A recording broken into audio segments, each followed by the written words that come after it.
Good evening friend, જય શ્રી કૃષ્ણ. તો હું અત્યારે વાળુમાં બનાવું છું મસ્ત સાદી ડીશ, તીખારી અને મસ્ત કડક કડક ભાખરી. તો જો તીખારી બનાવવા માટે લીલું લસણ અને ડુંગળીનો વઘાર કરી લીધો છે. હવે લાલ મરચું પાવડર, ધાણા જીરું, મીઠું, હળદર ને બધું એડ કરીને બરાબર મિક્સ કરી લેવાનું છે. જો થોડી વાર ચડે ને પછી આમાં છે ને દહીં એડ કરવાનું છે. તો ડુંગળી છે ને ચડી ગઈ છે, તો હવે ગેસ કરી દેવાનો છે બંધ.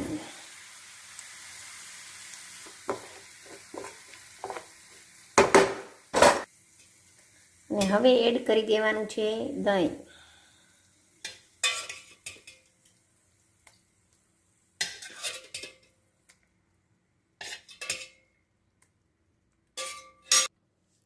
અને હવે એડ કરવાના છે ધાણા ભાજી, અને આને છે ને બરાબર મિક્સ કરી લેવાનું છે. બહુ નહીં હલાવવાનું, એટલે મસ્ત રહે.